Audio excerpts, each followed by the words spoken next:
The reason they left the game is because they didn't want to be in the game. Sales is hard. It sounds like I'm being critical of those folks, and to some extent I am. But here's the tough part about sales in particular. It can burn you out. And I haven't seen too many folks in sales that get burnt out by sales and then magically rebound in 2 years and are excited. It should work that way. I know it happens with some Olympians. I know it happens with some founders. But I just think what happens in sales is it's not just tired, there's fear. And when fear sets in sales, it's almost unrecoverable. First of all, thanks for everyone for actually making me feel better. I'm pretty positive, although realistic, as those of you who follow our content know, but there's some friggin' Debbie Downerism. A lot of grouchy people on LinkedIn, a lot of growth stage VCs saying from their fancy offices that they're never going to make any money on their unicorns. And there is just a lot of grouchyisms. And I wondered coming this year, this be like what would the vibe here? Would it be a bunch of Debbie Downers and grouchy people from LinkedIn? But it's great. Every single person I've talked to here has been positive. It's great. I don't see any negativity. I see us all building. I see a lot of folks feeling pretty good and being rational. So thank you, everybody, for picking me up a little bit. Not that I was down, but it's a good sign. It's a good sign. You almost wonder with the grouchiness, does anybody need a SaaStr if everyone's complaining about having to go to the office or hit a quota? But it's good to hear we are still building amazing companies. One thing as an aside, for almost 2 years, we have done a live workshop Wednesday. It's every Wednesday, 10 a.m. Pacific. Frankly, what we do is we will look at the 200 pieces of content we had, and we'll basically invite the 50 best to come back, do it again, but better, and then take more of your questions on Zoom on the internet. And then I pick and choose other great speakers over the years. It is great. We've been doing it 10 years. I'm literally 10% of the people I've talked to even know we do it. So if you like this content, just go to SaaStr.com on the right. There's Workshop Wednesday. Click and sign up. It's free. You can join it. Anyhow, I did one of these and it was great, but a very small number of people saw it. And I wanted to update it. Thinking on the last 18 months, what are the top 10 founder go-to-market mistakes I see? Some are old. Some we've been writing about for over 10 years in SaaStr, but some are new because the world has changed. Expectations have changed, especially for the team. So I just wanted to summarize some things to help you distill all the mistakes we make. And this one is this was always an issue pre-2020, but the number one issue, the number one reason I see startups struggle at your stage in today's world is they hire a VP of sales that either doesn't want to sell or doesn't ever want to learn the product. And I think I told a funny story on some SaaStr thing before. I interviewed a whole bunch of maybe 50 or 100 VPs of sales the last year for ourselves, for portfolio companies or others. VPs of sales. I can't tell you how many by the fourth or fifth interview didn't really know what the product did. Did you watch the explainer video? Did you go to a video? Did you hit the trial? No, I haven't had a chance yet. You've done 4 interviews. You met twice with the CEO. When we interviewed for Little Team SaaStr, almost no one had any idea what we actually did. VPs of sales. VPs of sales. So they don't know it. And I guess some of it is that we interview over Zoom now for first interviews, but it's terrible. And I'll tell you 2 other specific stories. A company I invested in that's coming up on 17 million in revenue, but it's had a tough last 18 months like some of you have. And I knew the VP of sales. I didn't put him into the company, but I knew him a little bit. And I recommended him. I didn't know him personally. I didn't actually do the work to fully recommend him, but I said, hire this guy. And in the sort of the SaaStr tragedy story, 6 months in, sales went down. You bring in a VP of sales and sales went down. He hired 10 people. He brought in a team and sales went down. It's the SaaStr tragedy story. But he was honest enough to not hide from it at the board meeting. He was honest enough to not blame me, the Lord our God, the weather, whatever. He said, honestly, I've been here 6 months. This product is much more nuanced than my last product. The sale is more complicated. And I just never really learned how it worked. And when people would interview at this company, they would call it the gong of something, the gong of another category. And that was great. And everyone's, oh, I'm going to join the gong of this. But it was barely true. Okay. The product was much more nuanced, much more enterprise, much more workflow. And he would go into head-to-heads with their competitors where their VP of sales knew their product cold. He would lose every deal. Oh, we're the Gong of this. Well, do you integrate with this? And how does it integrate with Workday and SaaStr's? And how do the workflow, how does the automation, how does the analytics work? I don't know. I got to get Julie. I got to get Bob. Never understood it. And this is someone I like and trust. And now when I see VPs of sales fail in 2024 and 2023, I always ask them if I know them or the CEO, did they ever know the product? And they never know the product. And at that same board meeting, when the VP of sales admitted it, honestly, the CMO, actually, I knew her and I'd put her into the company, and she raised her hand in Zoom and said, honestly, I don't know the product either. I don't know the product. And you can laugh, okay? But I can give you a lot of stories. This is they don't know the product. Here's my rule. And this used to be the rule when we all worked in offices. And this used to be the rule in the old days. Before anyone in sales, from the bottom to the top starts, they got to crush the demo for you. We don't do this anymore as founders. In the old days, any salesperson would come into your office and maybe they'd be nervous or maybe they wouldn't. And they'd get in front of the whole sales team and they'd have to do a pitch. If anyone's been around for more than 5 years, you might remember these days. You had to pitch the whole team. And that's the job because it's sales. I can't tell you how many sales folks never do a pitch before they start. They never do it. Maybe it's okay for a rep. I don't believe so. But a VP of sales, it's too late. You hit the ground running. You've got to build the team. You've got to build the playbooks. And they never, ever learn it. So whatever you do, I would never give anyone an offer letter before they give you a demo from CRO to junior SDR. I would never give them an offer letter. If you're foolish enough to do, don't let them start until they can do a demo. Then I would tell them, take a week off. Take a paid week before you start. Take 2, take 4 weeks. And actually start, Mr., Ms. CRO, when you can demo this product. Because it's just too late. Everyone thinks today, oh, and I ask them, what do you think? Oh, I'll learn it when I get there. I'm good at sales. I'll learn it because I'm a people person. I'll learn it. My customers love me. That's sales. My customers love me. It's too brutally competitive today. That one that I knew that I trusted, people love this guy. His customers loved him. But the AI-driven competition ate his lunch because he never knew the product. Okay, so don't do it. They need the demo, don't make the hire. The related one, which was always a little bit of an issue before a couple of years ago, but was the world changed when capital flooded the markets in 2021 is this third version of it. Do not hire a VP of sales that won't carry a bag, that won't sell themselves. It's funny, in the early days of SaaStr's, one of the earliest posts I wrote, does a VP of sales need to carry a bag? And I wrote a lot of the things I had strong opinions on. I said in the early days, I'm not sure. And the reason I said I wasn't sure is, let's imagine you're joining a startup at 2 million and you want to go to 6 million. And your deal size is, I want to say, let's keep it simple. You want to go from 2 to 6, and your sales reps on a yielded basis do 400K. Okay. And your VP of sales comes in, there's 1 rep, which is pretty common.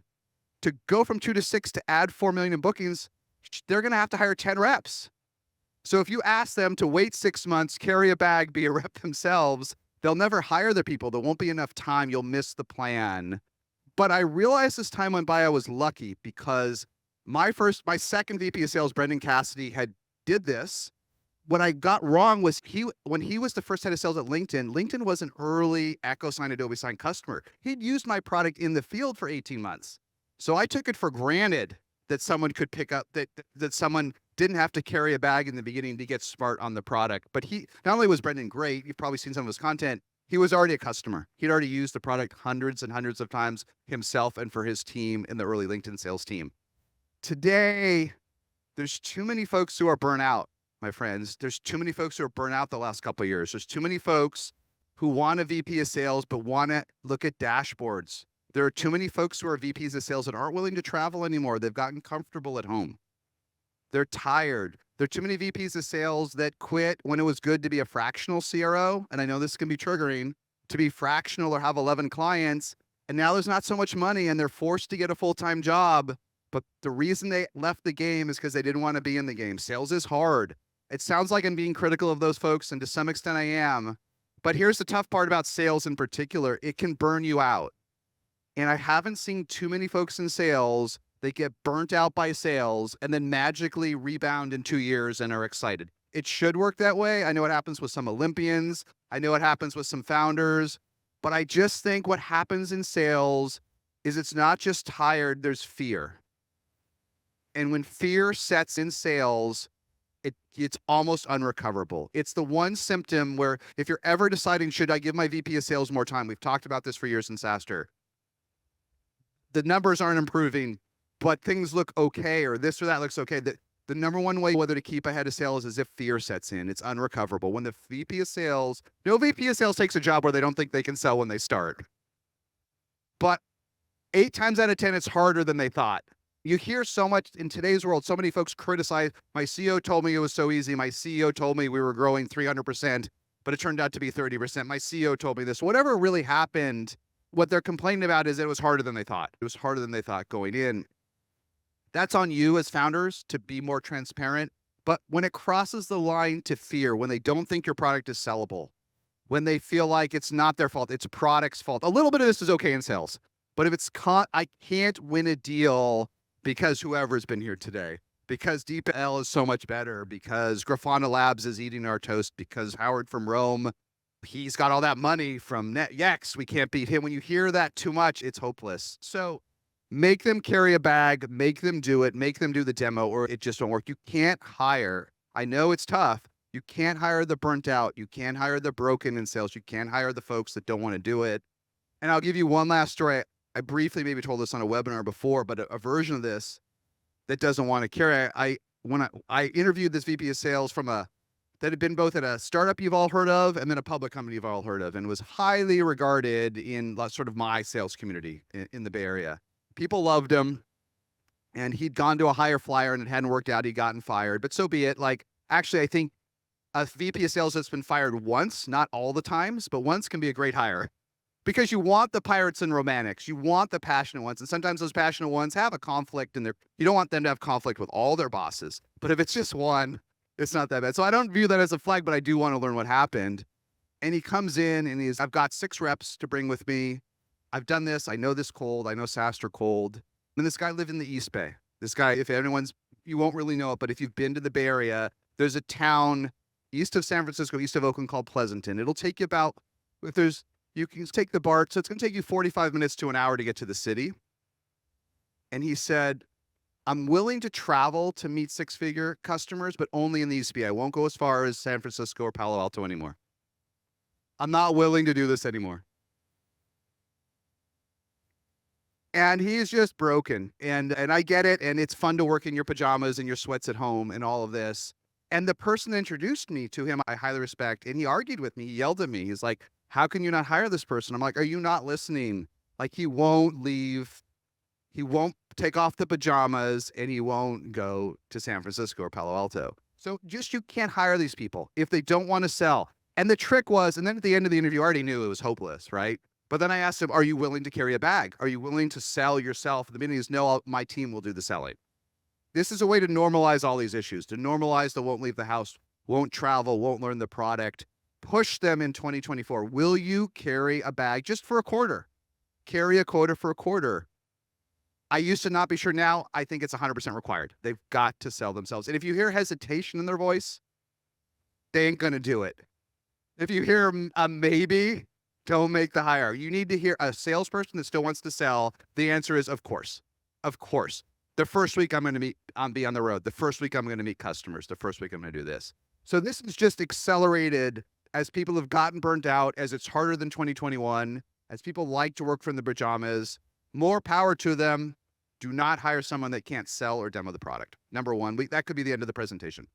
And that is new. This is much more common than before 2021, 22. It's certainly much more common than when we worked in the office. Okay, the second one, this is actually an old one. This is an early one.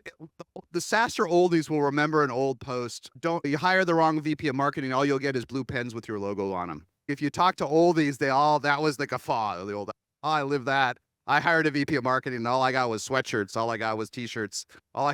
So many folks said I got blue pens with my logo on them. And it's not their fault. We made fun of that, but time has gone by. And what I really realized is what happened is they hired a field marketer. They hired someone that knew we're at an event. They hired someone that knew at events. And yes, blue pens with your logo on it is not the number one way to get leads here, but it's part of the toolkit. But if you're not doing field marketing, it's not what you need. And a mistake that was always true 10 years ago, but is accelerated now as there's more veterans, right? There's so many great SaaS companies out there, so many great cloud companies.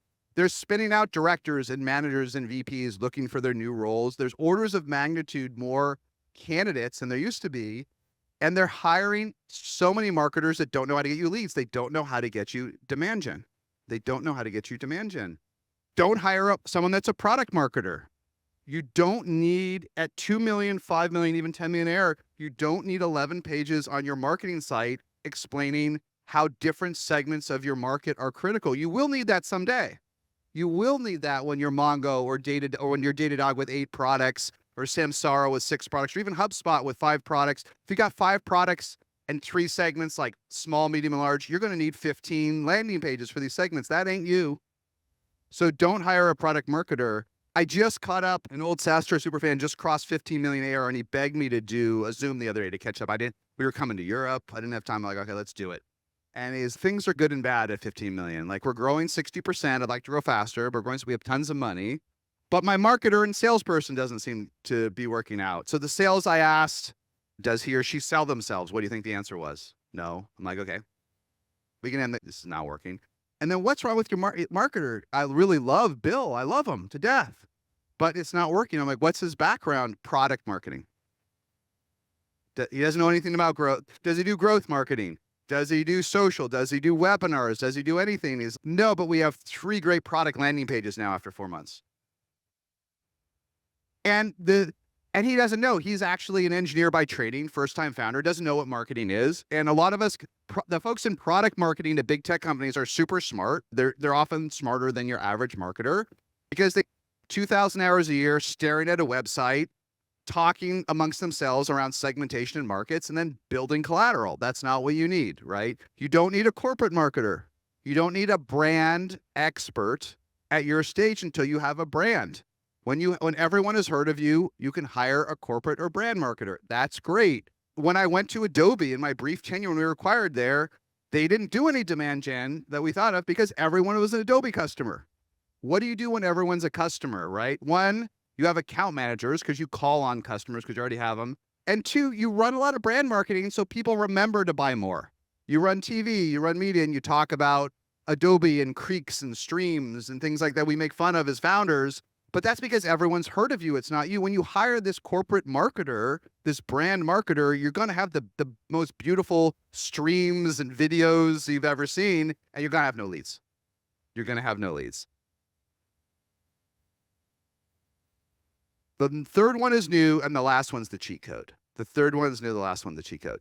The new thing in 2023, 2024, this is true in every functional area, actually, but it's especially true in marketing. Everyone's a strategist. We do a lot of social media at SaaStr's. I don't know if you knew, we do a lot of blog posts and tweets and stuff. So we're trying to hire someone for social media. I interviewed someone 22 years old the other day. She knew SaaStr's, wrote a great email. She's like, yeah, I need about a team of 5 to start. Had less than 12 months of work experience, as near as I could say. So usually I read someone's LinkedIn, but I didn't because the email was so good. I pulled up her LinkedIn. First line, what do you think the first line is? Strategist. I'm going to simplify. Everyone wants a team today. And what happened was, the problem is in 2021, everyone got a team. There were 1,000 unicorns. And when you instead of raising 10 million, you raise 50 million or 100 million. It's not that as a founder, you're like, I don't really think we need 22 people in this department or 40, but you have 99 problems, right? And you used cash to solve some of them. And if we used to do something with 2 people in marketing, now we need 5. And if we need 20 people in engineering instead of 10 or product, you just did it if you had $200 million in the bank, $100 million in the bank. Now, not that most of we did, but it changed our culture. And it meant everyone wanted a team. And as a team, they became strategists. So here's my cheat code, honestly, for any role, but 100.0000% for marketing. If you like a marketer, if they're smart, if they're intelligent, look at their LinkedIn and see what their first line is. If it says strategist, thank them, send them a blue pen with your logo on, and do not hire them. Trust me, not 99% of the time. And on these strategists, bear in mind, if they're more senior, your board investors will love them because they don't know what marketing is. These strategists are great. What do VCs do? All day long, they're strategizing the future of AI. AI is going to destroy your startup. AI is going to take over everything. That's what VCs do. So VCs love the strategist. They don't know. Open up the LinkedIn. If the first line strategist, send it to your worst friend. Send it to your enemy. Send it to your competitor. Hey, Bob, and my competitor, haven't heard you for a while. I'm glad you're doing well too. Have you looked at Elena for marketing? We're a little small, but I thought she might be a great fit for you. And the flip side is whatever you do not hire them, if strategist is the first. If you want a marketer to get you more leads, more opportunities, more pipeline, more customers, the best ones up until even 20, 30, 40 million all have one thing the same on their LinkedIn. Their first line is their commit. I got 123% of lead commit. I hit 118% of my MQLs to sales, my MQOs, my marketing. It doesn't really matter what the acronym is on the stack of the pipeline, from leads to opportunities to revenue. The best marketers, demand gen marketers, are machines to generate pipeline that they hand either to sales or sometimes, if it's a true PLG, some of it sells itself. But what do they brag about? Right? They don't brag about the blue pens, or even they brag what they did. And that first line, they're going to tell you. Just like almost every salesperson on planet Earth, their first line of their LinkedIn is President's Club, or 118% of the quotage. Every salesperson on LinkedIn hit over 100% of their quota, which is just great. Every single one. But if you go and just pop into LinkedIn marketers, you're going to see very few on their first line do they brag about the amount of money they brought into the company. Very few. When you see it, make the hire. So you got to hire. There's so many marketers, so many people with marketing. It was an issue 10 years ago, but it's a bigger issue today. If you want leads, ask them, what was your commit at your last company? What was your commit? It could be a lot of things. I don't know. Bob on my team handled that. I don't know. I'll have to get back to you. Don't hire that marketer, no matter how smart they are. You don't need the strategist. Okay, third one. I don't know if this is more common today, but it is super common in the conversations I'm having with founders. It seems more common, which is founders hiring a revenue team, a go-to-market team, and stepping out of sales.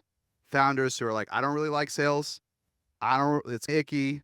It's sleazy. I had to do the founder-led sales because I didn't have anybody. Thank God that I hired Taylor.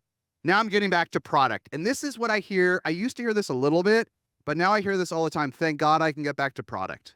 Thank God I get back to product. And maybe what's changed over the years is that every category is more competitive now. It's not just that there's more vendors. It's that software is better every couple of years, right? It got better and better. Now with AI, it's even more competitive, right? You have to have feature parity in AI. And so founders are stressed, and they're stressed about the competition. They're stressed about convergence. Now Rippling launched its 118th product. Oh my God. Datadog, its 47th product. And it's stressful, this convergence. And so I got to get back to product, guys. I'm the product guru. And so Bob, my new CRO, Elena, I'm out of sales. Not 100% of the time, but at least 90% of the time, sales falls. Sales falls. There are this elite level of crazy VPs to sales CROs that have done it before and have startup experience, but still want to carry a bag and already were your customer before and already knew everything. And they check every single box. And the reason is they're so fluent, they border on a co-founder. They have that level of fluency in the product, the market your co-founders have. If you really hire that person, the almost co-founder, sure, step out of sales, train them a little bit, backfill them, be there for questions, help them. But if they are better than you on day one on everything in sales, sure, of course you can get out. But be more honest. Can they demo as well as you? Do they know the objections? Do they know the integrations? Do they know how the API works? Do they know the competitive landscape as well as you? Do they know why you lose? Usually 99%, it's zero. So what happens when the founder steps out of sales? These tough deals just don't close. So you can't do it because you hire a VP of sales. And then just a couple nuances here. Even when you hire the great one, the great VPs of sales don't let you get out of sales. The great VPs of sales and CROs just change what the founders do, and they turn you into dedicated middlers. When you start for founder-led sales, you're an opener, a middler, and a closer. You got to find the customer somehow. You got to do the demo. You got to convince them to buy, and then you got to ask for the money and close, right? Any great VP of sales will be a better opener and closer than you, almost always. Opener and closer. They'll spend 50 hours a week hunting, and then when any deal comes in that's good, they will be relentless for closing it. And founders were never like, a few of us are relentless closers, but mostly we're at best mediocre closers. We get a little nervous. We think asking for money is a little unseemly. We don't know how to maximize the deal size. We don't know how to pull it in for the end of the month or the quarter. The great VP sales are great at that. But they know that when I bring a CEO into the deal, it increases the odds it closes. The CEO not only is probably still the product expert, the vision expert, the industry expert, but also at a practical level. I know all of you guys have learned this, but let me remind you, customers love to talk to the CEO. They love to talk to the CEOs of NVIDIA, which is why what's his name is everywhere. They love to talk to the CEOs of Microsoft, which is why Satya's on the road. Mark Benioff goes to Davos. He said the other day, he goes to Davos, the event in Switzerland with all the VPs, and he sits at the top of a staircase all day to meet customers. Like Salesforce is too big, he can't meet all of them. So he goes where the VIPs are and he has a spot. He's been going for 10 years and he just stands at the staircase and says hi to his customers. Okay. That's being a great middler, even at 30 billion in revenue. And a great VP of sales, in fact, will give a CEO a meeting quota per month and say, I need you to do 10 Zooms and 2 in-person meetings a month. A great VP of sales will literally give the CEO a quota. You don't see this often, but you see it pretty often with the best ones. So my point of that is even the ones that let you step out of sales don't let you step out of sales because they want you to be the middler. So no, I know when you hire the VP of sales, you want to get back to product. You want that time back. I am sorry you never get it back, and you will profoundly regret it when you step out of sales. And then just 2 nuances here. One trend that is newer with especially with companies that are more well-funded. In the old days, we had Amit from Gong. His Series A was 7 million, right? Today, a Series A is double digits. Christoph Janssi's here somewhere. I think he said the Zendesk Series A was like 3 million, 2 million, right? But now that now that the B rounds are 20, 30 million, even though they're harder today, don't get me wrong, it's not easy, but as the rounds are bigger, more and more founders want this COO. They want a COO to manage half their team. And we could talk about pros and cons, but what I see way too often is a version of this these days. The founder that wants to get back to product hires an expensive, fancy COO from somewhere great. Loom got acquired. I'm going to hire Billy from Loom to be my CEO, whatever.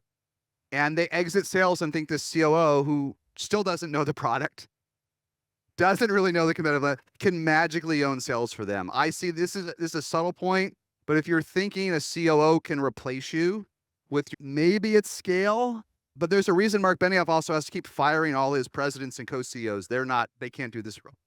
He has to go to these deals. It's tough. So COO to manage certain functions, great, but to replace you in sales, it just doesn't work. I know you want it, but I don't know why this is accelerated, but it may be the capital for the COO and the competition, but don't do it. Point 4, this one is new. This one is new. And this is what we talked this is our closer. We talked at our opener about the segment of SaaS, the B2B2Bs that are decelerating, right? We talked about the shock to the system of Mongo going from 40 to 17%, Salesforce shrinking to single-digit growth, UiPath cutting its guidance in half. What's happening here? There's a lot of things. There's macro impacts, there's budget contractions, but a lot of these folks have cut their marketing budgets to almost nothing. And when the first kind of shocks happened in some segment, and again, not all segments are impacted. Some folks are crushing it. The Canvas and the Netscopes and CrowdStrike yesterday announced a massive quarter at, I think they're 2 billion or something. No issues in security. But when growth comes up short and you actually, many of you don't even have a marketing budget yet, but when you have a marketing budget, 2 million, 5 million, 10 million or more, no one really wants to do layoff. There's always 1 or 2 people you want to let go. Thank God. I finally have a reason to let go of Lemkin. But we don't want to do layoffs. And we certainly don't want to cut sales because we need sales. We know we need sales, right? We certainly don't want to do that. And we can't fire any of our good engineers. What can we cut? So first, can we cut the office? Oh, I forgot, we let go of the office. What is there to cut, right? We can't get rid of the kind bars anymore if you don't have an office. People cut the retreats, which I think is a mistake. I see folks doing getting the team together once instead of a quarter. I think that's dumb. But my real point is the simplest thing to attack is that marketing budget. Let's not spend the money on it. Let's certainly not spend anything that has a longer lead time. Like, for example, sponsors here. A lot of these are back, but a lot of folks that were here last year cut their marketing budget to 0. They're not here. It's not because they don't love SaaStr's. In some cases, the marketing budget literally is 0. I talked to a public company, the CMO, doing multiple billions, who called us a couple weeks ago saying, I can't do SaaS Europa this year. And this company is massively profitable. He said, why? My marketing budget just got cut to 0. He said, I want to be at annual in September. I can't do it. I know I told you, it's fine. It's fine. This is a multi-billion-dollar company that has pressure, and so the CEO literally cut his budget to nothing. So, look, the reality is when you cut salespeople, you cut your present. When you cut marketing, you cut your future. And it's a tough call. But I genuinely think a lot of SaaS companies public companies are too efficient. And one reason a lot of them aren't going to get better is Salesforce wants 50% operating margins. The only way you can do that is spending nothing on sales and marketing, right? That's an extreme example. What way too many startups have done is cut it to nothing, just nothing. Sometimes the only thing they'll do is very limited digital stuff with an instant ROI, a Facebook ad, a little bit of LinkedIn ads, but it can't be even building pipeline. I want to see customers this quarter. And almost everything in marketing is going to have a longer sales cycle than an inbound lead that says they want to buy today. So when you cut marketing, you cut your future. So look, I don't know the answer to if you have to cut, you have to cut. But what I learned from I remember the first great marketing leader I'd ever worked at. I knew nothing about marketing. And I was working at a startup in the early days, and it exploded, and then it had some tougher times. It still did fine at tougher times. And the CEO called all the executives together and said, listen, we all got to cut like 20%. No, there were no layoffs, but we got to cut expenses. And I loved our VP, and she was so grouchy. We can't, we need more people. Like, everyone was grouchy. We only had one veteran. We only had one person that had actually done a startup before, a VP of marketing, Greg. And he said, got it. Tell me my budget, and I'll tell you what I can hit. The pro. And he did. And so this is my last point. If you trust your VP, if you hired the product marketer, you didn't get any leads, that's on you. But if you hired someone that knows how to build pipeline, build opportunities, build leads, and times are tougher, trust them, come up with a budget, give them whatever it is, $20,000 a month, $2 million a year, whatever you have to give them, challenge them, debate it, don't be wanton, but trust them to force rank that spend and keep it going. Don't cut it to zero. Literally, again, a multi-billion-dollar ARR public company with 40% margins told us the other day their marketing budget was cut to zero. I'm not going to tell you this company, I love it, but I might short it because it doesn't bode well for the future. Okay, point 5, this is new. And we've talked a lot about, we've had some pure play AI folks here, the Synthasias and DeepLs, and folks adding AI and OG AI like Gong. And there's a lot to talk about, but let me talk about one thing that is under discussed. And I know AI for a lot of us in B2B, it's confusing, and a lot of folks in developer side, it's confusing. Many of you may not think that AI is magical. Some of you may think that adding a lot of hallucinations to your application next week does not make it better. A lot of you may be making fun of things. A lot of you may be saying, I don't need to make cartoons out of text when I'm serving accountants. Or I met a great founder doing SaaS for asphalt, for roads. He may not need AI today to do project management for asphalts and roads. It's not always magical in B2B today the way it can be in other spaces. I'm not a cynic, I believe, but I think it's not. I don't think we're going to fire our sales teams tomorrow. I don't think any of this stuff. But you've got to understand two things. This is where all the budget is that is being added as an AI. And more importantly, this is the mistake I see founders make. It's where the competition is. And I see startups that do not have AI feature parity. They do not have AI feature parity. Everything else is great, okay? But Intercom automates all the chats, or whomever automates all this with AI. In today's world, if you go into a bake-off, a competitive bake-off, and your competitor is making real or fake promises with AI, and you cannot compete, you're going to get slaughtered, especially in the enterprise. You're going to get slaughtered. You're going to get slaughtered.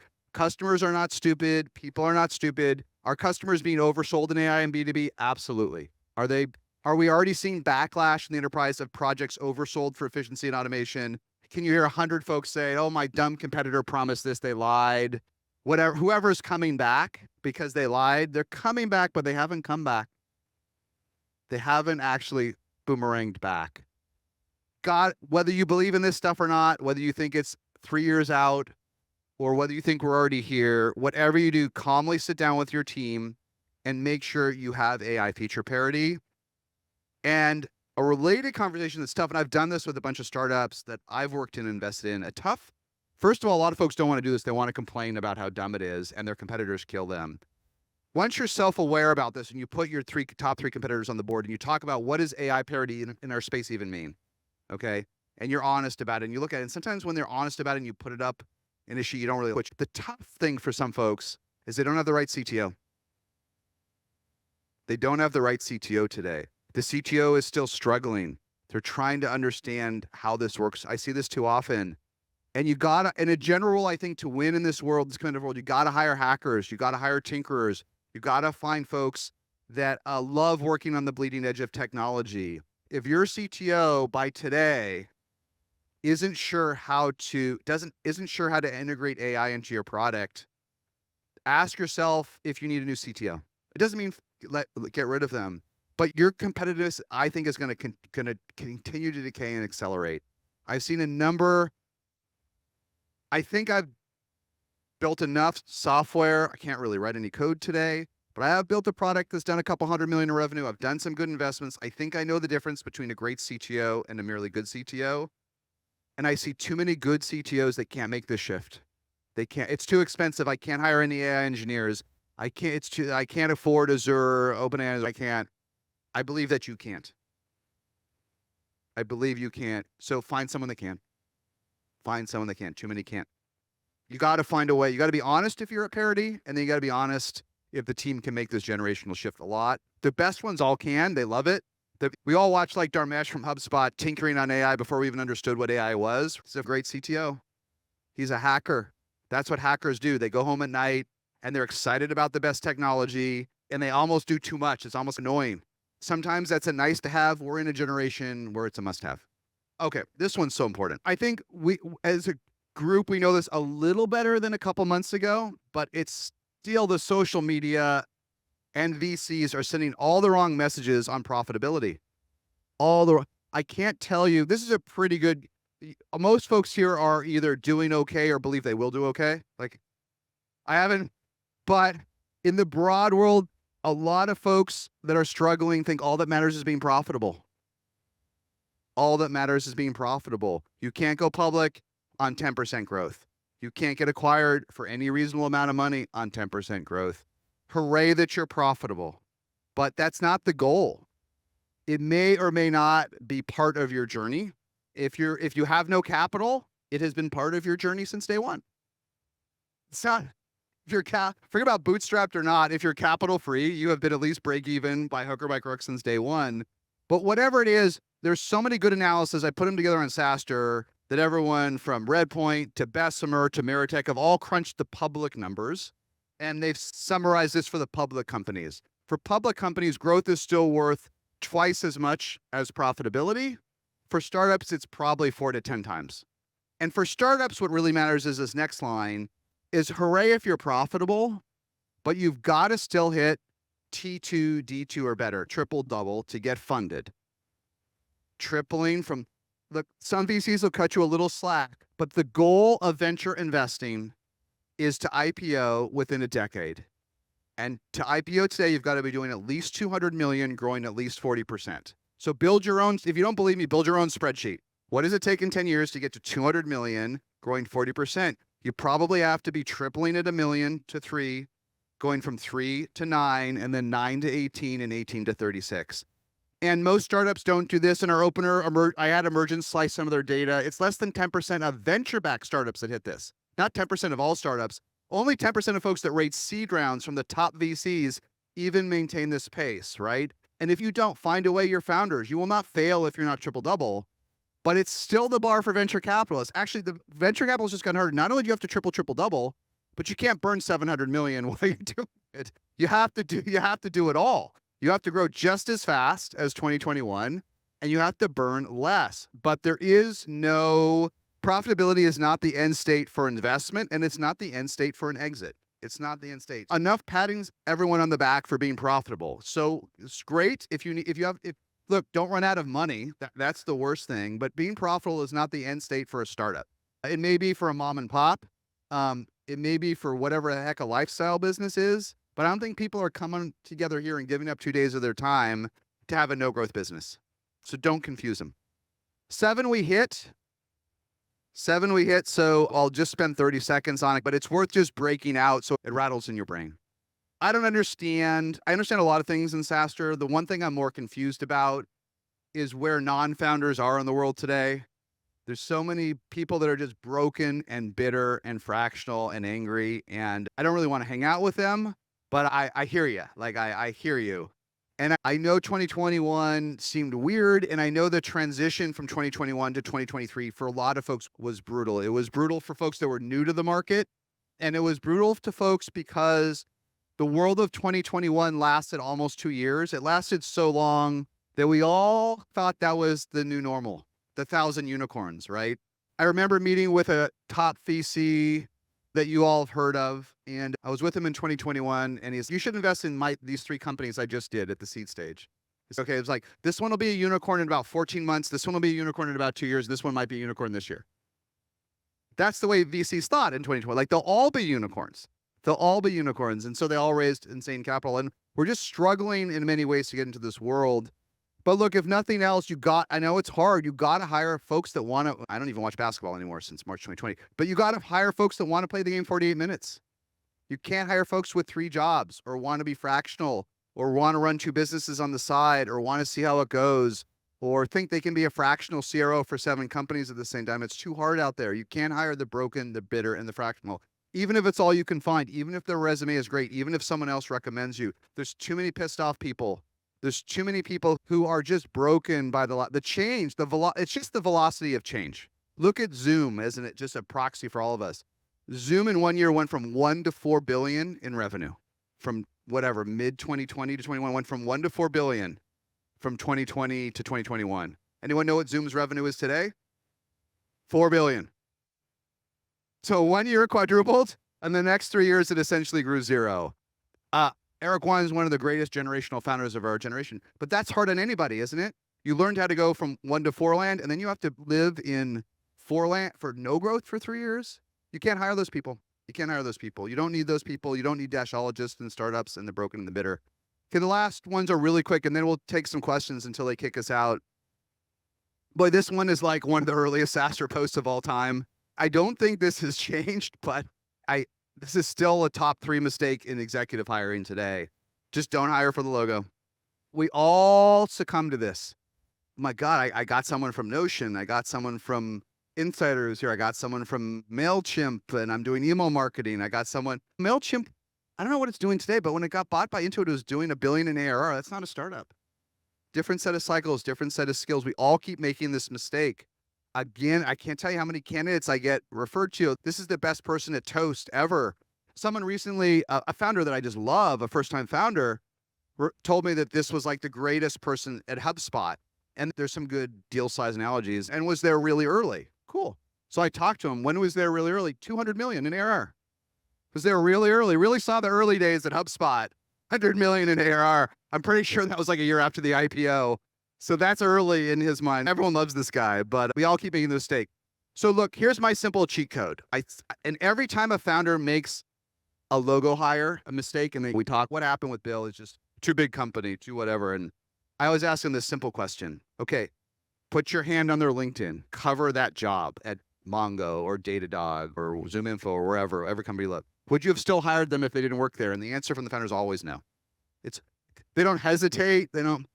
Maybe, no, I would not have hired them if they didn't work at that company I look up to that's in our industry, 100%. So whatever you do, this is just the cheat. And for yourself, challenge people on your team, challenge your co-founder. If you fall in love with someone in any part because of that logo, literally, if you want, this is just for fun, print it out if you can find a printer, take a black marker and black out the LinkedIn, and for fun, hand it around and say, would you still hire them? And if you hear that hesitation, they're going to be gone.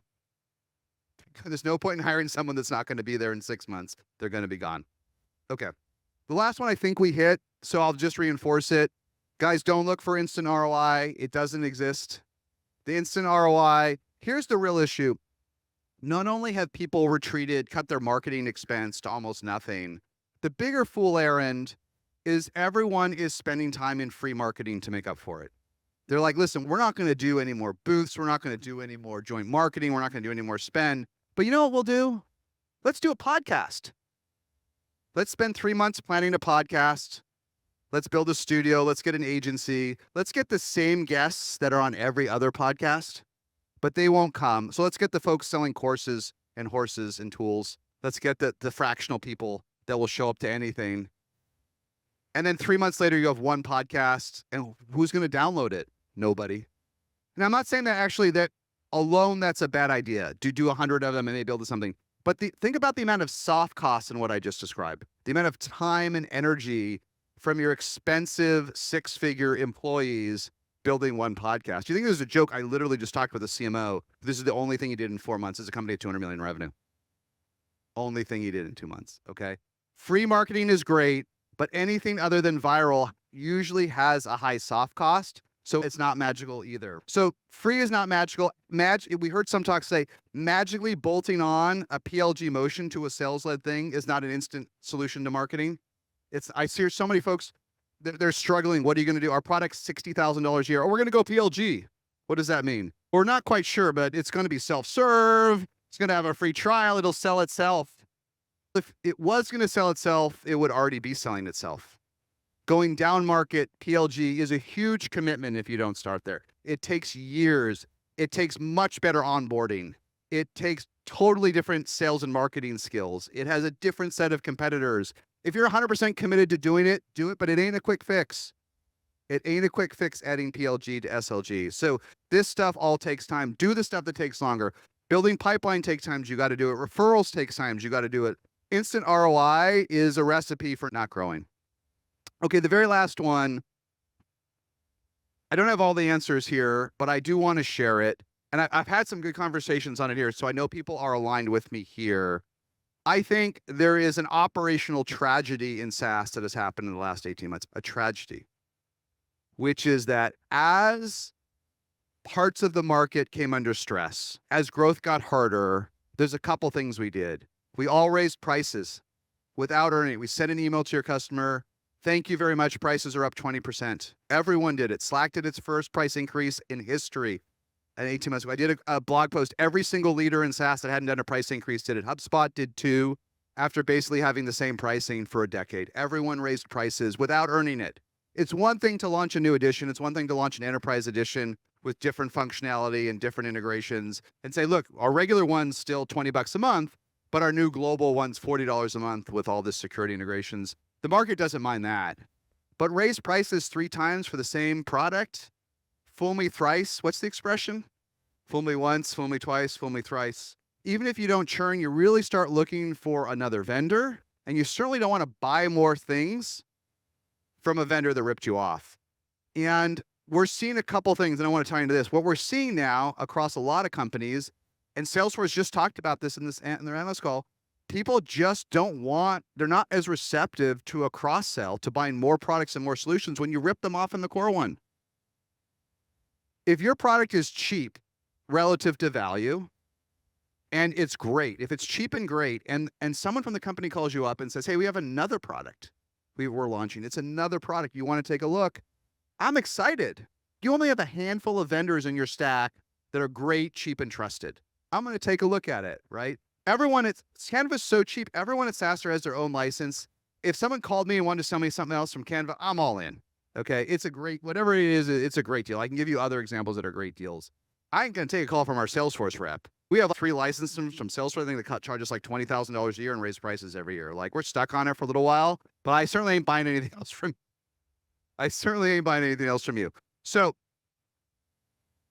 we're under stress. And what we have done the last 18 to 24 months is we have tried to push our existing customers to make up for the gap on new customers.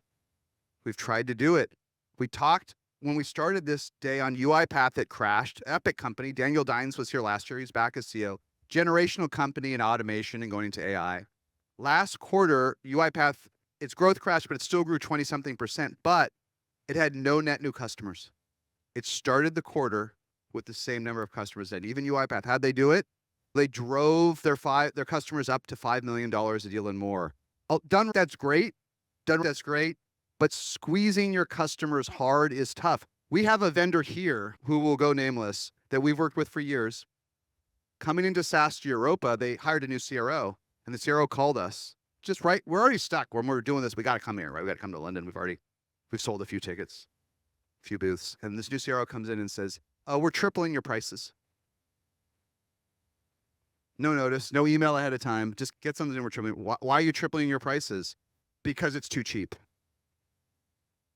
Maybe, but like, how about talking about it over the 8 years we've worked together and just got really belligerent? Then just see you later. See you later. Now, look, we did end up paying more money for this product, but we certainly won't buy anything else from them. We asked that they take us down as a case study on the website. We've given them dozens of customers. We won't give them another. So this is all over the place. You can hear stories of public companies threatening customers. You can hear stories of public companies threatening to sue vendors if they keep their data after turning off. We never used to hear this. We used to thought you owned your own data. Now we're finding out the terms of conditions of a lot of websites say, you know what, the vendor owns your data. So an aggressive sales rep will call you up and threaten you. We see too much of this. Be attuned to this as founders, but I think the worst of all of this, what has made it the worst, is when we've all decided that customer success should be part of sales. The worst of all of these trends. Because what we've done is weaponized customer success. We've taken the one person in the company who, if they're actually good and not lazy and do any work and show up, their only job is to keep the customer. That's what classic CS job is, GRR, retention. Don't lose your customers. You don't have to worry about overselling them. You don't have to worry about this. Just keep your logos and you'll get your 20 or 30K annual bonus and you'll be happy and get your NPS up and your CSAT, but just keep your logos. As soon as everyone moved CS into sales, and they did this because of stress, because they wanted to monetize the base. They wanted to monetize it. The story I just told you about the price increase, I don't think the CRO should have been working on us, right? That should have been CS or someone else making us happy. But everyone leaned into their base. And so whose job is it to make your customers 100% happy 40 hours a week? Ask yourself this if you've weaponized CS. Is there, at least for your top 20 or 30% of your base, is there anyone who day and night, all their job is to make those 50K, 80K, 100K, 200K, 300K customers? Is there someone who all they do is worry about that and nothing else? Or do they now think, is their now job NRR? My job is to turn my $2 million book into 2.8. Sounds great to the CRO. Is that right for the company? Is that right for the customer? It creates aberrant behavior. It creates aberrant behavior. I'll give you one last story. I'll give you a last story and then we'll take some questions. We did a Zoom the other day with a vendor we use. Been using them for years. Head of customer success insisted that I be on it. I don't need to be on it. We got a good team over there. They can be on it. They insisted that I be on the Zoom, get in, and they wanted to sell us another product that it was like twice the price. But then the VP of CS made a mistake. The goal was, that's why they insisted that you don't need me. Amelia can make the decision. She owns the budget, but they wanted me on, and the real goal was to get to buy it. And then she made the mistake of asking what my feedback was. And don't ask, I've built software. I can see the bugs. I can see the issues. I can see the problem. I said, sir, you really want to know what I think? Because I'm honest and I've done references for you and I've given you customers, but do you really want to know? And I went, your product doesn't scale. It's gone down on us multiple times. Here's all the issues. And just ended the Zoom, just turned off the Zoom. Now, at first I thought it was because they didn't want the feedback, which is 2024. But the real truth is there's no money in it for them, right? It was clear that the upsell wasn't coming. It wasn't worth their time to move on. Is this the experience you want with a logo customer? Is it? Who makes your customers happy? If customer success has rolled into sales, I don't know what to do. But Churn Zero did a survey. Gainsight did a survey. They're both on SaaStr's. I'm sure Hook would give you similar data. The majority of SaaS teams have moved CS into sales, the majority. So even though I hate it, it's possible you hate it. I feel like the ship has sailed. And so we may need to just make sure somebody's making our big customers happy. So top 10, thanks everybody.